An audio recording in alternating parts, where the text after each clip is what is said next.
Hey, all. Welcome to Air to Ground Farms Monday Night Live. I'm Rich. And I'm Shelley. Glad to hang out with you tonight. Tonight, we're going to talk about a often overlooked team member for a farm or a homestead when it comes to processing meat. Yeah, we want to take a second and pull back the curtain on that very important member of making meat taste good and be safe and the quality of the meat, and tell a few stories about our experiences And learning. working with this particular team member. Yeah. But before we get to that, I hope you guys had a happy 4th of July, Independence Day, stayed safe and all of that. We've been watching the news like you guys, and it's with very heavy hearts that we've been watching what's going on in Texas right now, what happened over the 4th of July. Yeah. And it just absolutely heartbreaking. And our hearts and our prayers are with the parents and all the people that are involved down there with the tragedy that's going on. And we just, y'all join us, in keeping them in our prayers. Yeah, for sure. I was temporary duty in San Antonio, and while we were there, we were in a condominium, like long-term apartment living, and the river that condo bordered flooded. It was the Kamal River, which is near the Guadalupe, and it was something. It was an amazing thing. From a devastation perspective, it was crazy. We're Floridians, and we are that's where we're from, actually. And we're used to hurricanes and strong storms coming through and a lot of water. But we didn't understand, even when the warnings came, we didn't really get what flash flood warning meant. And we didn't understand really what was going to happen or what was potentially at risk whenever they said flash flood warnings are occurring. And we were actually out and about doing it was like on a Saturday or something. We were going to breakfast. We were going to breakfast and it started raining. They said flash flood warning. We said, okay. We don't even know we really didn't know what it meant. And as we got done with breakfast, we were headed back to our condominium, and we couldn't get there. We finally made our way there, and we made it literally within about 30 minutes of where my truck was parked. My truck would have been washed away. Mm-hmm. So anyway, we get it. We have seen this, and it makes our hearts just go, oh. Yeah, it was really bad when you literally see houses floating down rivers. Yeah. And so it makes our hearts it hurts you to your core. Yeah. So definitely thoughts there going out to them. Yeah. Yeah. And we did have a really good 4th of July. We went over to some friend's house and hung out with them and ate, brats and burgers and watched someone else across the way shoot off fireworks, after it got dark. So that was a lot of fun. It was great fun. Yeah. And, we've been busy this week. Standard. It was funny. We sat down and we're like, okay, what did we do this week? It's like, well, let's see. All of the things, And one of the things was, we picked green beans in the garden, which is important. Yeah. Has nothing to do with, anything that we sell as far as like meat is concerned, but we do eat them and, snapped them. And actually, your mom will be very happy. They got snapped and cooked, and they're in the refrigerator, and we've been eating them. Yeah. So yay for us for actually doing. The comment was, what are we going to have with our green beans this week? That's right, because there's so many green beans. Yeah. We don't have to worry about our sides. We got some rain. That was very nice. Here in the Ozarks, we need rain about every 10 days, and we've had a few years in a row of really bad droughts. So when it stops raining for a couple of days, we start getting concerned. We have drought PTSD. Yeah, and so every time it rains, we're like, oh, thank you, Lord. Yes, yeah. And to see it green. I saw a post on Facebook by another farmer, Jordan Green, out of Virginia, and he posted a side-by-side picture. And I didn't I knew it affected us, but you don't know how far-reaching droughts are. And he posted a side-by-side picture of 2024, I believe it was, at this time last year, and then now. And he what it's like to have an actual normal season, not be in drought, because last year at this time it was all like potato chip crispy out there, and this year it's wet, it's lush, it's green, it's growing, and it just makes everything a little cooler. It's hot, but it does help keep the earth cooler with the green on top of it, so it's not scorched earth. And the animals are eating, and they got plenty to eat and thriving out there, and it's just absolute wonderfulness to get rain. This morning, we took a steer to the processor. That was awesome, because this particular steer was supposed to go to the processor about 2 months ago. And we got him into the pens. We took everybody into the pens 2 months ago. Everybody into the pens. I sorted him out. Everybody else walked on. We went down with everyone else to shut them into their new paddock, and turned around, and here he came trotting down the pasture. So he literally jumped out of our full, 6-7 foot tall cow pens.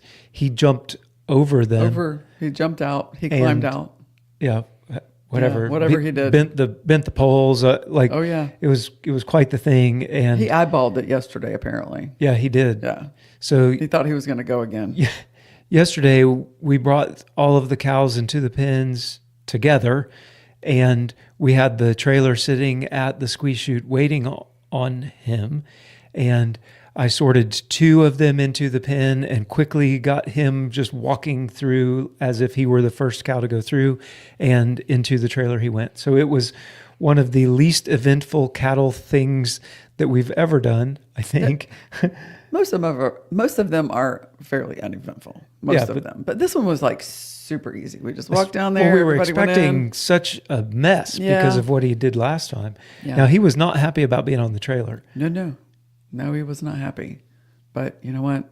It was just a situation. Yeah. Sorry. That's part of the process. Yeah. So it was nice to get him actually onto the trailer, loaded up. It was a sigh of relief last night. Went to bed, slept easy. Yeah. And he made his way to the processor today. Yes, he did. And while we were going to the processor, we were discussing what to talk about tonight. And Rich was like, "Oh, why don't we talk about this side of the meat production, even at the small farm or homestead level, and a few things that we've encountered as far as the meat processor?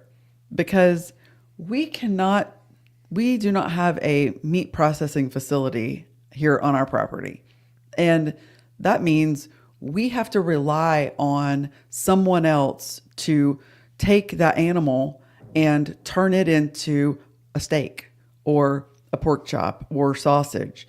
And so our dependency on them really makes them 50% at least of our team. Yeah. Because if you don't have a good processor, you don't have a good product.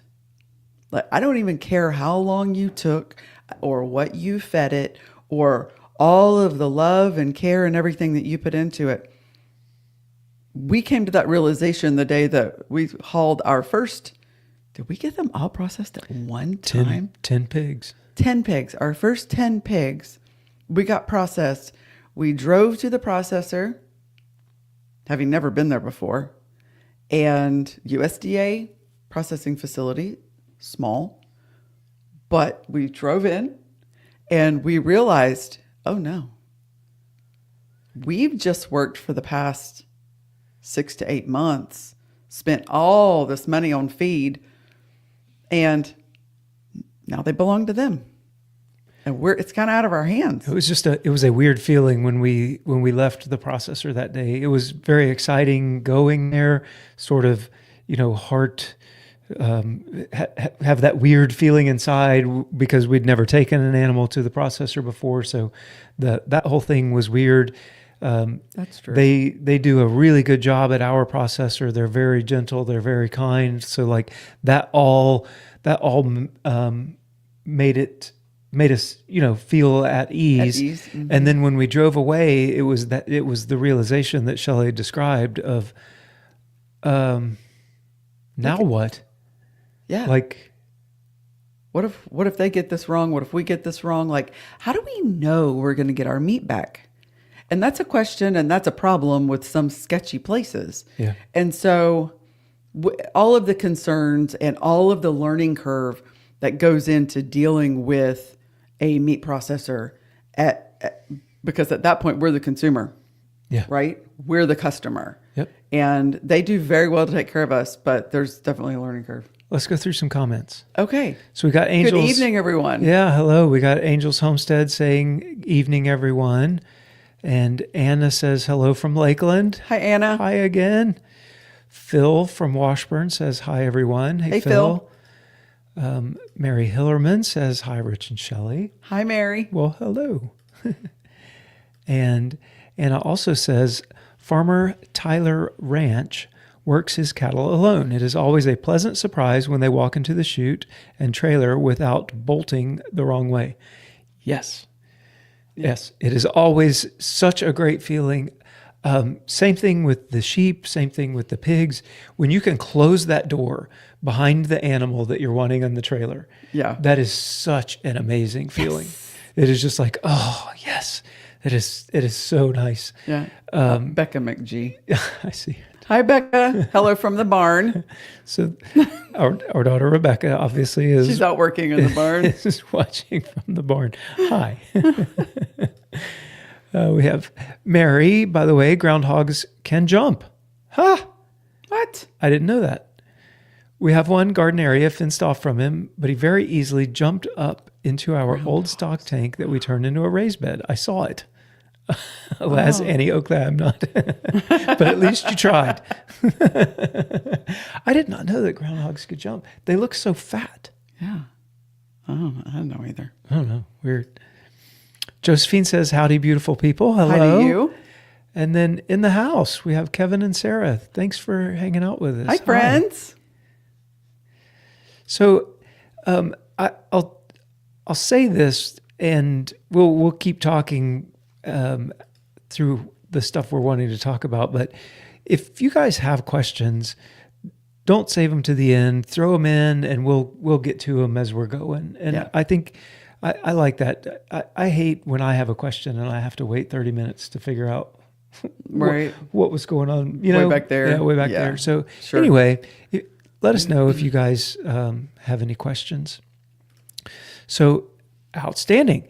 Carol says, can homesteaders become a USDA processing facility? The short answer I would say is no. The longer answer is it really depends. You have to have a facility that is inspected, and then from the facility, there's a lot more that goes into it after that as far as USDA is concerned. Yeah, there are so many regulations, and I think that the regulatory, forms are about that thick. Even for the state inspection level is about like that. And none of us as homesteaders or small farmers, very few of us want to go through what it would take in order to become a USDA processing facility. So you could. If you want to build a facility. Step you through a little bit. We have another farm that we work with, and they have recently built their own processing facility that they're using mainly to do poultry. And they are working with an inspector, and the inspector came to look at their building, and they are now custom. They can do custom processing, which means that you cannot sell that meat retail.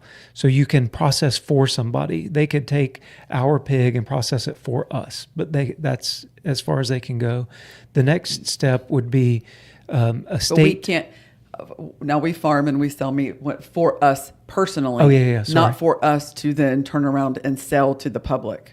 We wouldn't be able to do anything else with it at the custom processing level. Yeah, it would be stamped not for sale or not for resale, depending on your processor. And then from there, you have a state inspection. So they could step it up with a little bit more paperwork, a little bit more rules and regulations.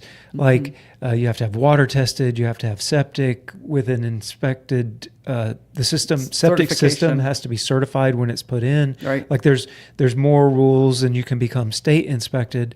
And then with that, you can sell retail within your state. And then some states have agreements with each other that allow, state to state sale. Like I think we have one with Arkansas from Missouri. And then the next step would then be USDA processed. And that's now you're dealing with the federal government and all of the rules and regulations that go there. And now that's the stack of paperwork that's involved. And a USDA inspector has to be present basically throughout. We were talking with our inspector or our processor last time we were there, and USDA inspector actually, and he has to watch the animal be killed. He has to watch the animal be skinned and processed, and then he watches them make the bratwursts. Like there's a lot involved in getting that USDA inspected stamp on the meat. And what the USDA inspected stamp on the meat provides is the ability for that meat to be sold across state lines. Yep. That for interstate commerce. Without that, it is illegal. So if we process our chicken at the state level, we cannot we could sell that chicken within the state of Missouri, but we cannot sell that chicken outside of the state, ship it anywhere, cross state lines, that kind of thing, because that would be interstate commerce, and that is against the law. Right. Now, one thing you can do, Shelley brings up chicken, is the federal government has an exemption to the meat laws, if you will, for poultry. And the federal government in the United States says you can get an exemption and process up to 20,000 birds on your farm yourself and resell those birds, sell them to the public. And then each state does something different with that. And for us, I know our rule's the best. For us in the state of Missouri, they limit that down to 1,000 birds. So we had an inspector come out to our farm. We filled out all of the paperwork and got our poultry exemption, is what they call it. And that exemption is you're exempt from having to have either state or federal inspection for your meat in order to sell it resale. So we got that poultry exemption, and we were able to process birds on farm for resale last year. And we could do up to 1,000 birds. Right. And to answer Carol's question, like anyone who wants to start a business as a processor or a slaughterhouse or an abattoir or whatever, you could build you could build a facility, and as long as you meet the regulations and you want to go through all of the processes and you want to become that and have that on your property, as long as the building codes and all of the things, and you can get approval for that, anyone can do that. Yeah. Because it is a private business that is certified USDA, right? Yeah. So you absolutely, anyone can create the business if you're in the right place and have the money and all that. But just like out of your garage, no. Yeah. So Angel's Homestead says, how can you make sure that you're getting the meat that you took in? That is a fantastic question. It's a fabulous question, and exactly what one of the main things we were thinking when we left was, how are we going to know that we're getting our pork back? Because we spent over double feeding our pork than someone would feeding them regular conventional food, because we fed them GMO-free food the entire time.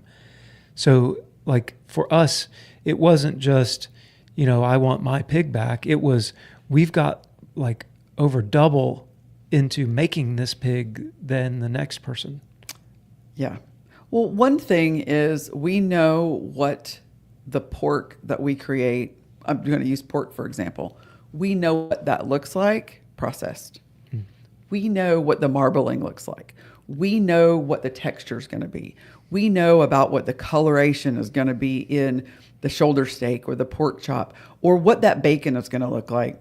At this point, I can look at a pork chop and say, that's not a Berkshire pork chop. But when that first one we dropped off, We didn't know. and We you didn't. can't. So I think that's why it's really important to find A a reputable processor. Yeah. And I guess luckily, or it's very good where we sit, there are multiple processors around us, and that's not normal No. for the United States, at least. It's not normal to have as many nearby as what we have. And we drive further to get to our processor. And that was because when we were first here, some of the folks that we were talking to own and operate the local health food store. And we asked, where do you have your meat processed so that you can sell it in the store? And that's the processor we picked was the processor they recommended. And they listed all of the reasons why they recommended them. We talked to a lot of other people, and it seemed that all of the other processors that we would hear about, there would be one person that really loved them and one person that had a bad experience with them. And so we took a chance because Jeff and Rachel said that's who they use. Yeah. So we went with them, had a good experience. They did a good job. Let me say, they did a good job. Now, remember that learning curve I mentioned it earlier? That doesn't necessarily mean that we did a good job, and that we'll talk about that in a second. But they did a fantastic job. Everything comes vacuum sealed. It's beautiful. We like their work, and we trust them. And we have yet to feel like on any level that we have gotten back anything other than our meat when we dropped it off. That's correct. Every bit of it. And if something is missing, it was misstacked, or they just forgot it. Like when we got home and go, I think we're missing a tray. They'll go back and look up. Yep, it was on a different rack. Sorry, and we'll pick it up the next time. And we've even had it where we didn't know we were missing it, and they call the next day and they're like, Right. "Oh my God, I'm so sorry, but there's still we a forgot tray." a whole tray of you know? brats or Yeah. something. And so they're very honest, and that's just what you're looking for, or what we were looking for. Yeah. Josephine says the chicken dish you made looked so yummy, thinking it would make a great dish for family night. When you cook, you eat up old school. That's right. It was, thank you. It was really good. If you haven't seen that, make sure to go check out the chicken dish recipe that we did this last week on the last video. It was, dude, just keep it creamy. That's a nice base recipe, and really add lots and lots of flavor. Don't forget the salt. Oh, yeah.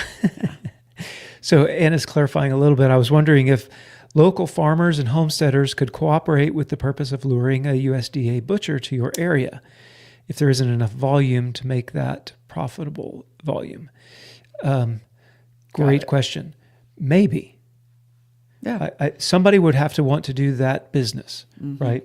And well, for instance, the people that we know that he mentioned earlier that built the chicken processing facility, they are a custom 20,000 bird exempt processing facility. It's a beautiful building with all of the things that I look and go, oh, that'd be so nice to have.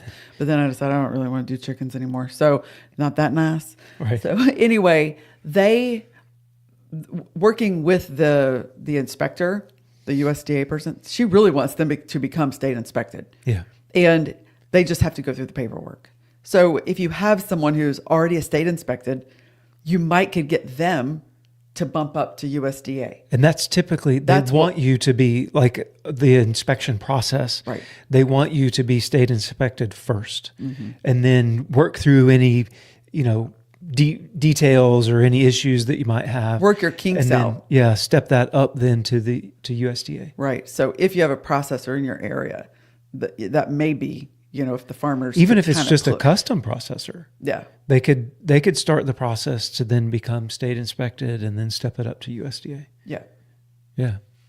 So Josephine says, "Wonder what 1,000 chickens look like." Wow. So right now we've been having almost 1,000 chickens on the farm for the past couple of weeks. We're holding about 450 out in chicken tractors. We have 6 tractors with 75 birds. It doesn't look like very much when they're little it doesn't. and they're in the brooder or they're in one chicken tractor. 150 birds just doesn't look like a lot.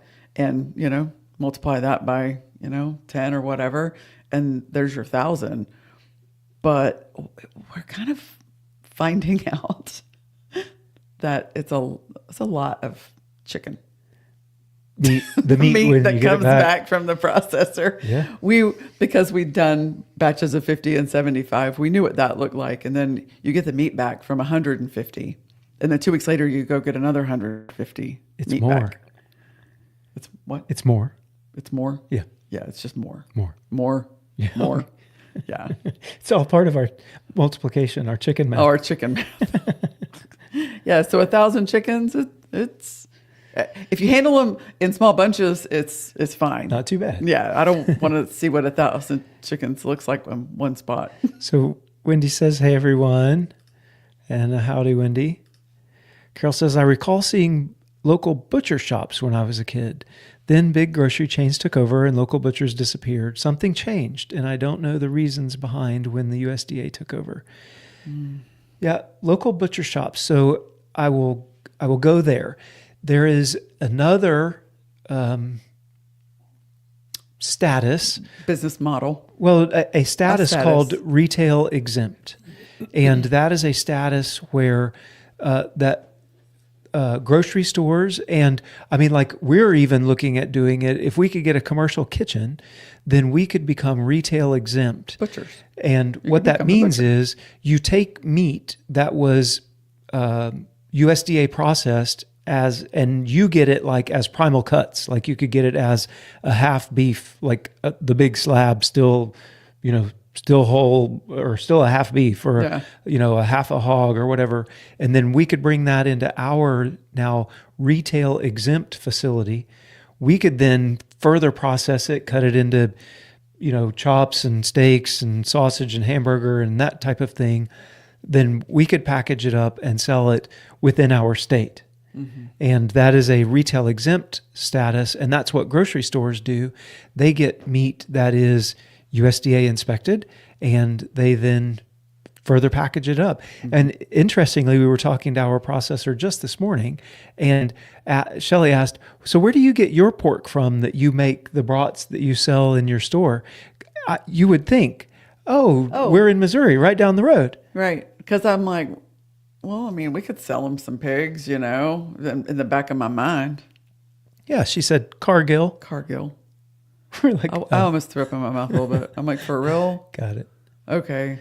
Well, Cargill, if you did not know, is one of the big four. Big four meat producers, yeah. Our podcast coming out on Thursday. Wednesday. My bad. Wednesday is talking about the price of beef and the big four packing companies. If you did not know, Cargill's one of the big four, and those 4 companies control 80% of the beef manufacturing in this country.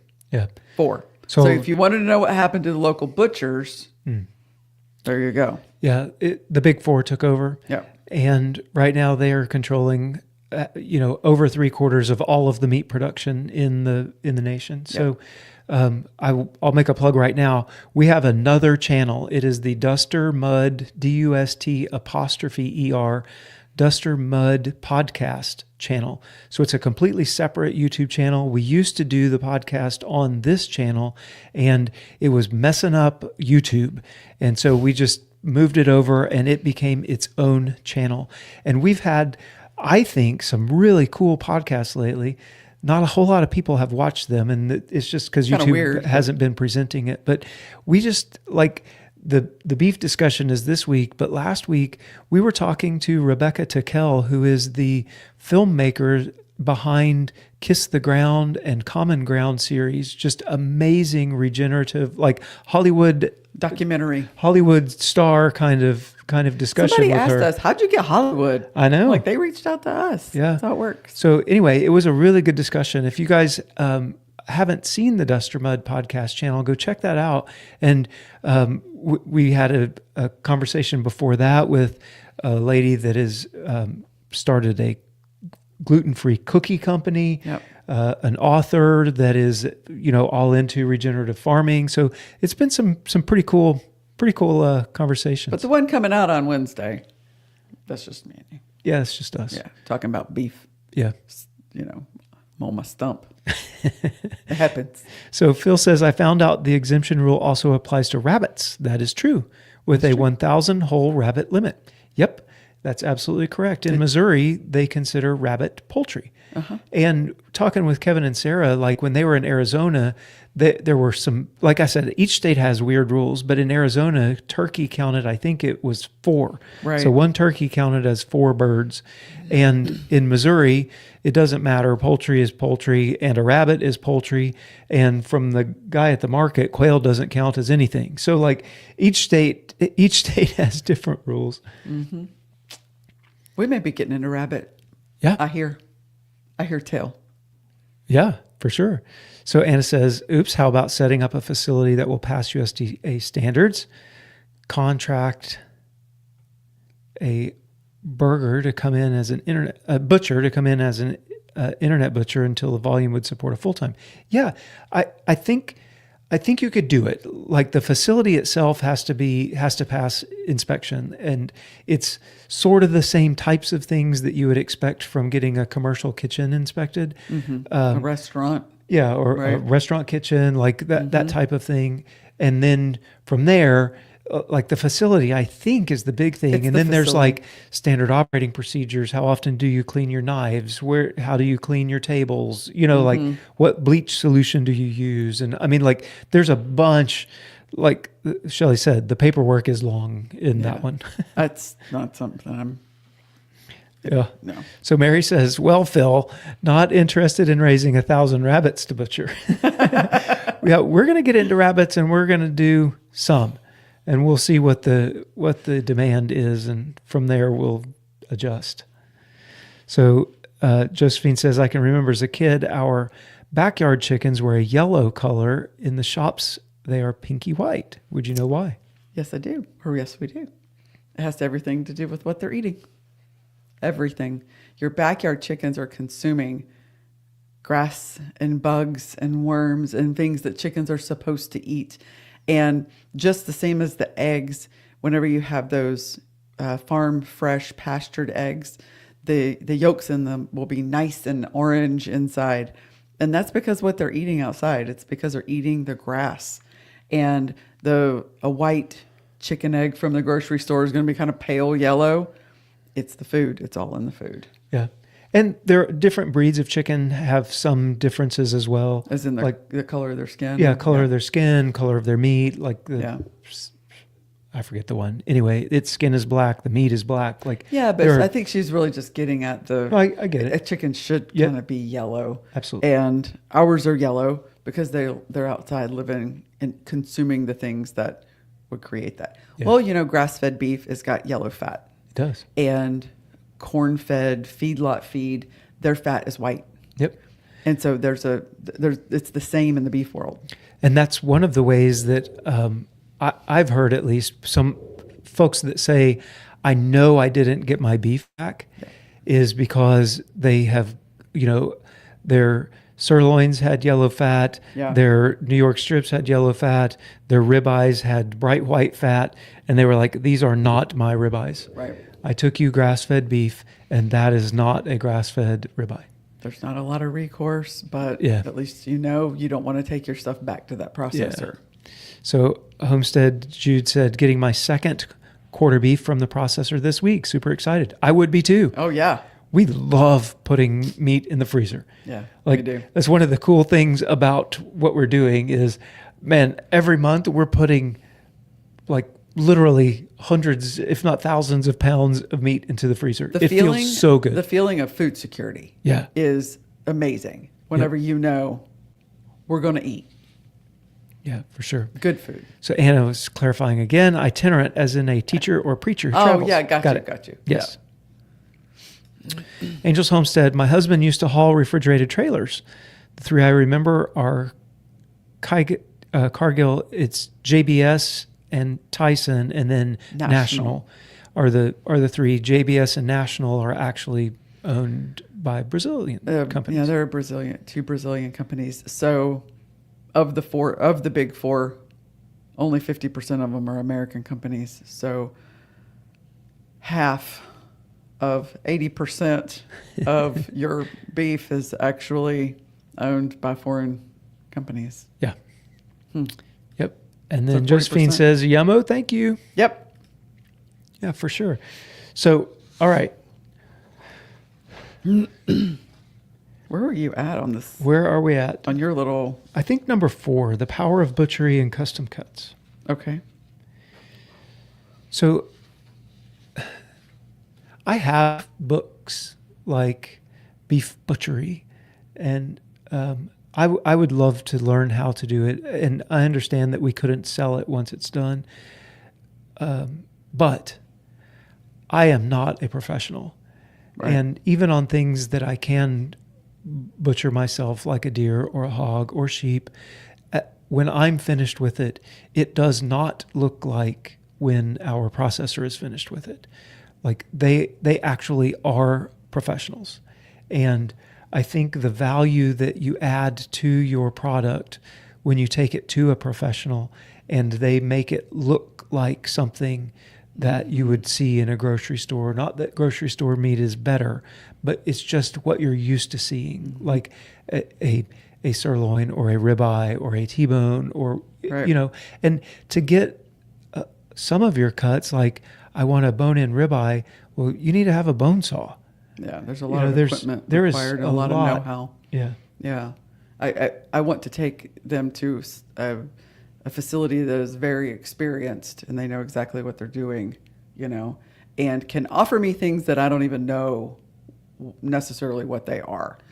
And we've learned about the different cuts on the carcasses and stuff. And we'll get to that in a second. But another thing, not only the packaging is huge because we're all used to, we buy with our eyes. So if one company paper wraps it, that's great because it's going to last a long time in the freezer. But it's very difficult for me to sell a beautiful ribeye if it's wrapped in paper, you know? And so how it's presented really does matter. To the point that we did a whole video on this channel about the difference between hamburger that comes in an opaque chub that you cannot see through and hamburger that comes in a clear vacuum sealed pack. And we have had people that have been buying meat from us for a couple of years, buying hamburger from us that would not buy the chubs because they can't see it. They want to be able to see it. They want to be able to see the color. They want to be able to see how much fat is in it. We're used to, you know, the lesser expensive meat in terms of ground beef is in the tubes. Yep, and you're At Walmart, obviously hiding something You're from hiding me. something, and what's behind that? Why is it in it? Why can't I see it? Because prior to that, it was all under cellophane. Yeah. And so presentation matters. What the processor does with that is very important. Another thing is how do they kill that animal? How do they treat it? How do they kill it? And then once the carcass is on the rail, how long are they going to let that carcass hang? And learning about the different things that happen to the meat while it's hanging in the freezer or in the cooler, not freezer, in the cooler is interesting and important to the quality of the meat. Yeah. All animals go through rigor. So rigor sets in at some point after they die. And the size of the animal really determines how long that lasts. So your smaller animals like a chicken or rabbit, it's a matter of hours. And then as you keep getting bigger like beef, it's could be a couple of days. And then after that, after rigor relaxes, then your meat becomes tender again. And the length of time that it hangs, then the bacteria is able to work in the meat, and different chemicals and enzymes go to work. And the longer it hangs, the more tender it gets, to a point. Then it starts getting weird and funky, right? But like, Some people might like that, but most don't. So, our butcher will hang meat, our beef, for 2 weeks. 14 days. They hang pork for 2 days. 2 days. I think so. Our chicken processor, the chicken is cooled for 1 day. So the different meat has a different time. If we had it our way, I would want the beef hung in a refrigerator for 3 weeks. But we've asked, and the processor said no.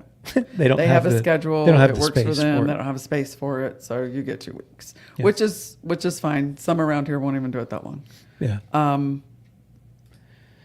Jenny says, I'm literally eating my way through my freezer so I can order the combination package so I can try your different meats. Oh, fun! Awesome. That's cool. That's cool. Can't wait. Yeah. And Anna says, so Brazilians control a great deal of our meat found in grocery stores. That makes it even easier to ship in Brazilian beef and package it in the United States so they can put made in the USA. So that actually changed in January of this year. The rules changed from the federal level. It has to be the country of origin labeling. It used to be all that had to happen was it was cut or packaged or something in the U.S. for it to be called a product of the USA. Now it has to be born, raised, butchered, processed, everything in the United States to be called a product of the USA. But product of the USA is a voluntary label, so you don't have to put it on there. Right. Yeah. Yes. But you're absolutely Brazilian correct. companies. Watch the podcast on Wednesday. You're going to love it. Yeah. Brazilian companies own 50%. Yes. So Tom says it is a key aspect to success, finding people who are smarter or more skilled than you at something and letting them do it. I never want to be the smartest guy in the room. Check. Amen. Amen. 100% true. Jenny says you will love it. Or Wendy, says to Jenny, you will love it. And continued made or produced in the USA. Gotcha. Yep. Wendy says it should be grown in the USA. There are all kinds of labels that you can put on, and it would probably bore you to see the pages worth of things that you can and can't say on your labels. Mm-hmm. It is. It's the struggle is real. Yeah. We want to put all kinds of things. We feed on GMO. It's pastured. It humanely raised, all of those things. And unless we have them out and prove it and go through all of the paperwork and go through the labeling process, basically there are some generic things that you can say, and that's what we choose to do right now. Yeah. And it says, hi, Living Traditions Homestead. Still having withdrawal, not being able to watch your videos. At least you sicked me on to Air to Ground Farms. Well, we are glad to have you, Anna, Yeah. and I'm sure that they miss you too. Kathy says 21 days and the meat looks like it has measles. Best beef, but very hard. Yeah. And thank the Lord for the regulation changes. Yeah, that's one. I'm not a huge fan of regulations, but that one is one. Yeah. That, and then Kathy clarified to get, not tomatoes. Right. Anna, what are you putting on your labels? Air to Ground Farms. Air to Ground Farms, USDA processed. That's what we put on our label. Yep. There are some things, like we are members of a veterans farmers organization called Homegrown by Heroes. Mm-hmm. And we could put Homegrown by Heroes on our label. We could put product of the USA, but that comes with paperwork where it's all really, there's not much that you can put on it without paperwork. On our chicken, they were able to put raised, something Like in the US. local or something, Yeah, locally raised here in the United States, Yeah. or here. Whatever happened to the chicken was all here. Like that's what's on our chicken You can list. put like things of fact, like no preservatives. You can say those types of things. But for us right now, we put air to ground farms. Yeah, labeling claims and labels of any kind of food are just, it is a mountain of paperwork and highly regulated. Even a sausage recipe that's USDA approved, or submitted and approved. Everything has to go through them. And if you submit that recipe and they approve that recipe, that's the only recipe you could use with that label on it. So it's really strict, and good. Yeah, bad, we or keep ugly trying is to what get it is. our processor to make things without sugar. We don't want the sugar in it. And it's like, can you make beef jerky without sugar, please? No, we can't. And we're like, well, I know you can, because I've bought sugar-free beef jerky before. And really it is, we do not have a recipe approved by the USDA that we can make. Right. We don't have that label. Got it. So they are starting to work with us. They now have a natural, at least, that doesn't have nitrates and nitrites. So Anna says, grown in the USA. How often do you have to reestablish the right to put grown in the USA? It is paperwork. It's all about the paperwork, and you have to submit the paperwork through your facility to the USDA person that is working with that facility. That then gets approved, and then at any point they can come to you or your farm and ask to see the paperwork, that is a document trail of where that animal has been. Another key factor in all of this is communication between the consumer and the processor. The consumer being me, as I'm typically the one to call and cut sheets. What does the store need? What do we need? What does my customer want? And I deal directly with them. The very first time we ever sort of did anything with a processor was actually when he was still active duty. We ordered a whole beef, and it was time to, how would you like this thing cut up? And my farmer told me to contact the butcher, or to contact the Abattoir. And let them know how we wanted it cut up. Well, goodness, like, okay. The glazed over eye look like, all right, well, how do we want this? So we got their cut sheet, and, we're not dumb people. So we were able to pretty much figure out exactly what we wanted, and we like to cook food. So we had a good idea. What we didn't know was, what was the actual yield going to be? Like, how much beef was that actually going to put into the freezer? What were some particular weird cuts? We weren't sure about those either. And so going through the confusion of having to deal with a processor and muddling our way through that as a customer, it opened our eyes to, I don't want to do that to my customers. I don't want my customers to have to feel their way through getting this cut sheet and what it is that they're wanting out of this premium meat. So it's going to cost them a lot to buy that meat. And then if they deal with the processor and it doesn't come out quite right, like, what? That's not really what I was wanting. Then it's kind of messed up for them, and that's not a very good experience. So in order to help in the customer service department, I talk to them, and I get to know what is it that you cook? What do you like to eat? And I've got some who want big chunks of primal cuts, big, huge. And then some of them want everything in bratwursts. And then other ones say, dude, we just eat hamburger. I might want a couple of, steaks, but pretty much we just eat hamburger. So you want a half of a cow and hamburger? Yes. Okay. It's your cow. And so I will steer them as the person. I'm not an expert by any means, but at least I have some experience with doing it. And with our processor, I can't speak for every processor out there, but with our processor, their cut sheet is like a one-page sheet with about 10 questions on it. There's probably 100 questions that you need to be asking. Right. And like they're constantly adding new things, new flavors of sausages, new flavors of brats.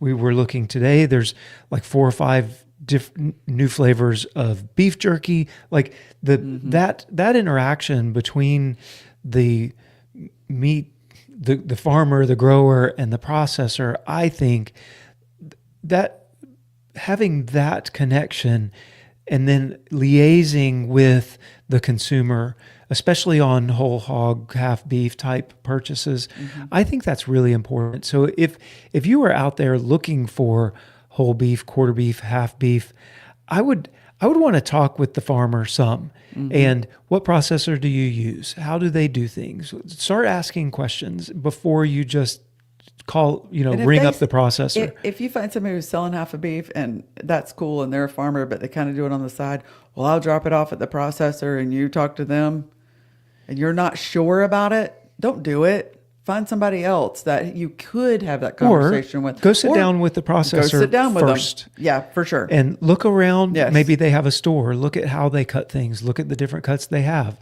Like our processor, or you can get like bacon ground into your burger. I mean, like there's all kinds of weird things that you can do. And I would highly recommend, if your farmer won't liaise for you, at least go chat with the processor first. So here's some funny things that I've done. Let me tell you a couple of funny stories. So one thing was, most recently we unpack this pork and it's going into the store, and I'm picking up these things and it's like, what are these shoulder roasts? Like they're like 3 pounds. Like, what is this even? We don't get shoulder roasts. We either get shoulder steaks, which are pork steaks, or I get a Boston butt. That's kind of it. Or some, I guess we could have put in sausage, but we rarely do. And I'm like, what in the world did they do to my Boston butts? Well, I said the wrong words.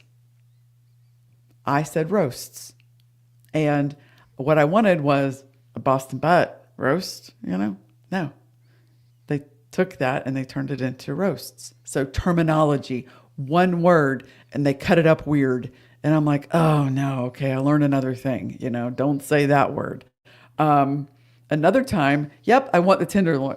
Like, do you want tenderloins? Yeah, I want the tenderloins. Just leave them whole? Yeah, I leave them whole. And so I get my pork bag that time. It was a while back. I'm like, what are these? Where are my loin chops? Why do we have boneless pork chops? Boneless loin chops? What is going on? And I talked to him. Well, I wasn't thinking when they took the tenderloin, that was the other side that was the fillet side of the T-bone.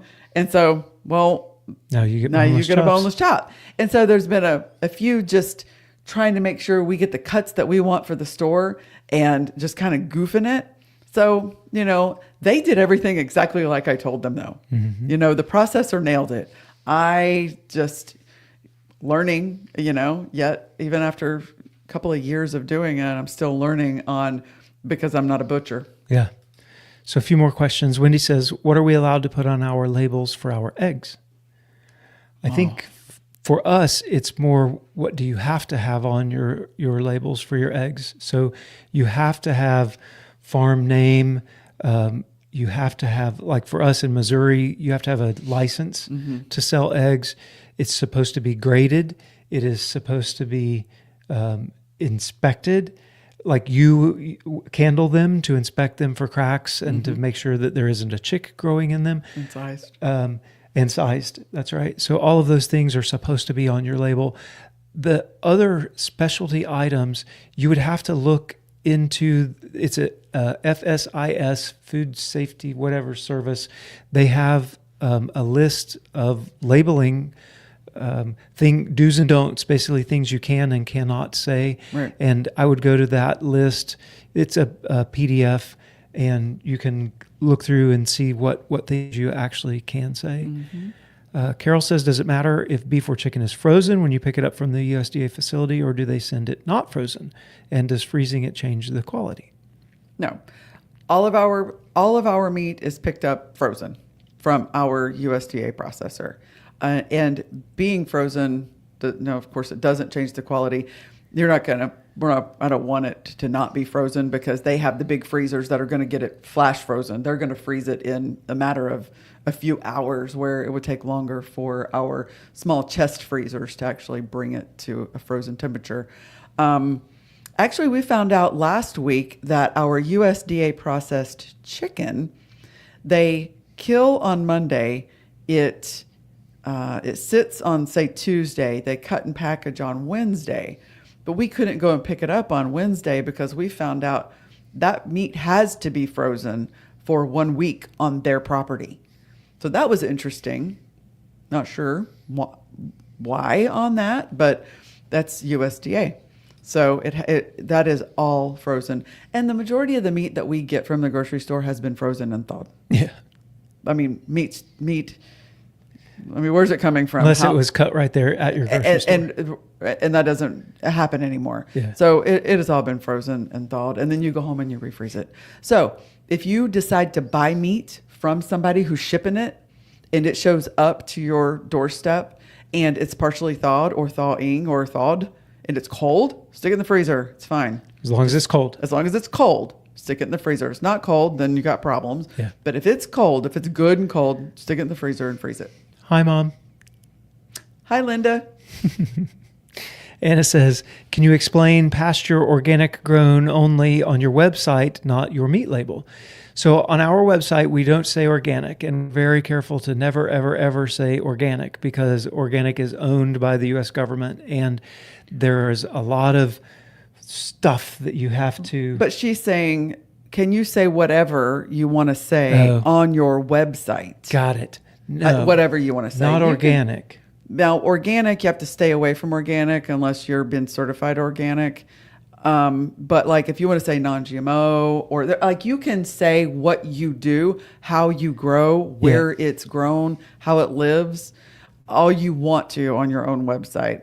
But whenever it comes to the label on the food, on the product, that's where it matters. You can say, like, we never say organic about nothing because the United States government owns that word.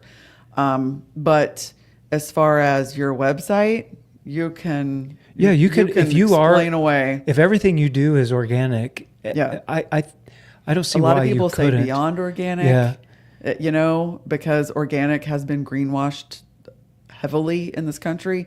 And so to say that if you're genuinely organic and this is like sunshine, rain, kind of grown, use like beyond organic even, to explain how you're organic doing. Is one that is just like, it's so, I don't know, it's so regulated right now. It is. And it's an expensive process. So the people that have the organic label are very jealous about that label, and they will turn you in because they're paying a lot of money in order to have that label. Say it, So we we don't touch that one is one that we. But as far as your website, that's the different than labeling claims. Yes, absolutely. Yeah. Yep. Okay, Markham, where'd it go? There it is. There it is. Aragon meat is raised with love and special care in the most humane way possible. It is very best. If you haven't tried it, go for it. The best ever. Thank you. Homestead Jude says, hate labels. So deceptive sometimes, and certainly too much red tape for the farmer with integrity. Best solution, know your farmer and visit the farm. Yes. Amen again. Yes. I couldn't say that. Yes, because here's what we talked about in the podcast. Okay, so the hate labels thing, because you may think that you're buying this pasture-raised ground beef from the middle of Wyoming and all of this, farm. No, it's probably Cargill. Even you're looking at Walmart and you see all of these options for beef, and the likelihood is that 80% of those companies are just a different label coming out of the same 4 packing houses. You want proof of that? Tyson makes up 21% of the beef sold in this country. When's the last time you've seen a Tyson label on beef? Yeah. Crazy.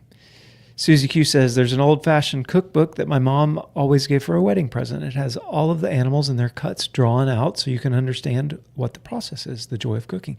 That is an amazing gift. Yes, that's a great gift. I got a cookbook. It was a Betty Crocker cookbook when you and I got married. Yep. Connie gave it to me. Yeah. I still have it for sure. Yeah. Wendy says, thank you for sure. Josephine says, enjoy your beautiful day, night. All bye. Thanks. Woo. Thank you. Bye.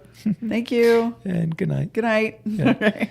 Oh, thank you guys for hanging out with us again. You know, meat is integral part of our lives. We want to grow it the best that we can, and we rely on our processors, whether we're the farmer or if we're the consumer on the other end. We're relying on that processor to get that meat to the finish line, get it in your freezer and in the best quality possible. So Anna has a follow-on question. So to get around the organic, could you state on your website pasture raised, supplemented with brand whatever organic feed? Absolutely. You absolutely can say that. And that's honestly one of the reasons we started this YouTube channel to begin with is we felt like we wanted people to be able to see how their food was being raised, and not everyone could visit our farm. So the best thing we could do in our mind outside of that was bring them along, and YouTube was a free-ish way to make that happen. So like that, knowing your farmer, and that's what Phil was saying is, get to know your farmer, trust them, talk to them, figure out how they're doing things. So what you're talking about right there is absolutely how you do it. Yep. Absolutely. So Phil says, thanks for the chat. Be interested to hear more about the rabbit. Oh, good. Yeah, maybe we could do that. Josh Huckabee, awesome live. Thank you, Josh. Josh. Anna says, thanks for answering questions. Going to binge watch from your first video. Oh, be careful. Oh, be careful. Y'all. Okay, just remember, first videos are first videos. First videos are first videos. You got to give grace when people don't know how to do YouTube because, they didn't teach that in Fighter Pilot School. Yeah, exactly. Okay. All right. Okay. Well, thanks, guys, for hanging out with us again today. And until next week, we'll catch you guys back here on Monday night. And make sure to check out those other videos and the podcast on Wednesday. That's right. And On the Dust or Mud podcast That's channel. right. And until next time, bye, y'all. Bye, y'all. All right.